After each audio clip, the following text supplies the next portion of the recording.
Hey, what's up, TruExperience Nation? I hope y'all having a wonderful Wednesday night, hump night. Hope everybody's doing good. I'm Richie McCaney. If you're new around here, welcome. Now, we on a mission, okay? We on a straight mission to help you learn how to experience your best life as I'm experiencing my best life. I'm pumped up today. I feel amazing. I feel great. And I almost forgot about y'all today. I've had a lot going on today. And there were other things that took priority, but here we are. Here we are, the book Atomic Habits, and we're going to talk about the law of least effort, okay? I didn't take notes. I didn't feel like putting in the time and the effort to make the notes. We're just going to go off the cuff because I've read this before. I like it. It makes pretty much good sense here. Let's talk about some motivation just for a second right here. You know what your real motivation is, people? It's to be lazy. We programmed to be lazy. That's not a bad thing. That's just what it is. Our brains are programmed to use less energy. We just want to conserve less energy. Path of least resistance. Then here they was talking about agriculture. This is actually pretty interesting, so I'll cover this. I was going to skip it. But they were talking about back in the day, they talked about the hemisphere. We're not going to get into the geography about it, but ultimately in China and Japan, as opposed to like America, when it comes to agriculture, because of the way the equator, come on, man. My phone's going to die. I've been on it all day. According to the equator, it was easier, if you think about it, for people to plant crops in America from east to west. Just because to stay along the equator, they could do the same crops, they could do the same plants, they were used to the seasons. It was a much easier than going north to south, right? Think about going from Florida up to Canada. So they just didn't, it took them longer to filter out as opposed to these other countries where they could go straight up and just fill up the whole country. Now here's what's interesting. Because they could spread more crops faster, they could reproduce more, I guess, because it was safe. They had plenty of food and needed the hands, or I don't know what's going on. And in a nutshell, because of that one change, it allowed them to produce more goods, build a better civilization starting out or something like that. And so the early years, they had a head start, okay? They had a head start. And the point of all that is like they took the path of least resistance, what was most efficient to them, but how it compounds over time when you're doing the right things, that it compounds. So anyway, we about saving energy whenever it is possible. And since we're talking about habits, we want habits to be easy because we don't want the habit. We want the result of the habit. Okay, dieting is an obstacle to getting fit. You don't want to diet, you want to be fit. Journaling is an obstacle for clarity. You don't want to journal, you want clarity. Y'all understand where I'm going? And so it's not the habit. We don't want the habit. We want the result of the habit. And so we need to make that habit as efficient and as easy as possible so that we'll do it. Now, we always ask, like, what about these people who do really hard things? They do really tough, hard things. That's true. We strong. We strong human beings and we can do great things. But sometimes you're just not going to feel like it. You're just not going to be pumped up, motivated, or want to accomplish that task. And so the less friction you face, the easier it is for your stronger self to emerge. Okay, and this isn't about make it easy, meaning do easy things. That means make it as easy as possible so that if there's less friction, you're more likely to do it and show up on the days you don't feel like it. And so he gave a comparison about like a water hose, right? Like if you turn on water and you got a kinked water hose, like water will come out like through the kink, and you got two options. You can crank up the water and force more water through and get a little bit more, or you can straighten out the water hose and make the path a lot less resistant. And I was like, yeah, I'm kind of digging that. So that's what we want to do, man. One way to do that is they talking about making it a habit-friendly environment.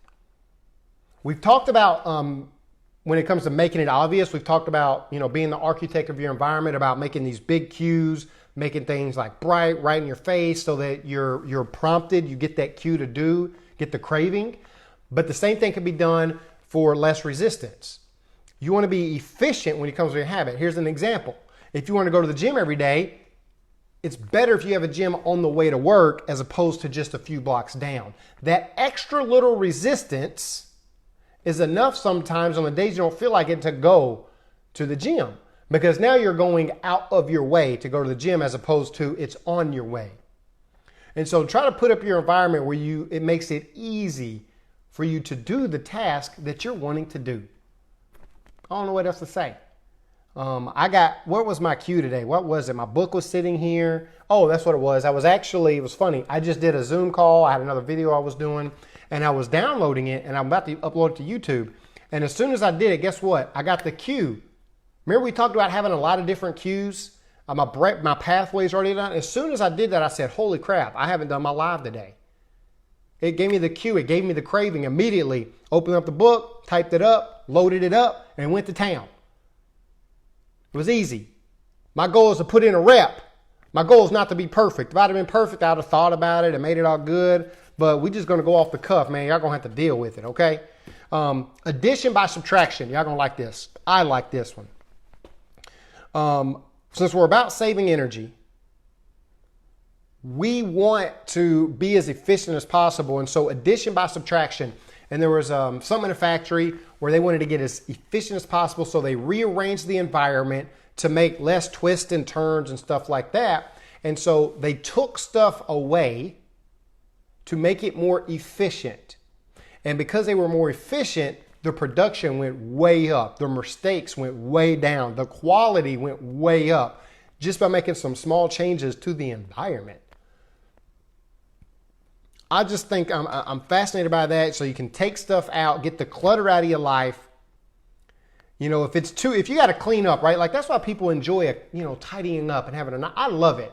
I love when I look around in the house, it's just nice and tidy and everything's in the right spot.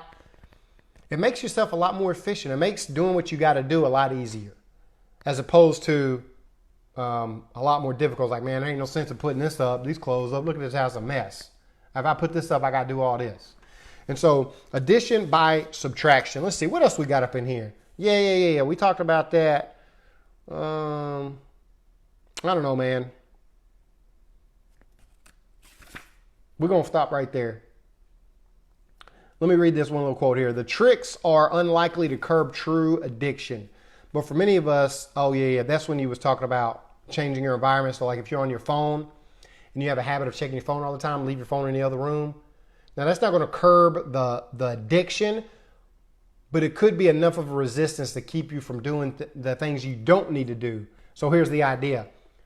Make the things you want to do a lot easier to do and a lot more efficient by putting it in your environment. The things that's distracting you that you don't want to do, make it harder to do. Put some restriction on there.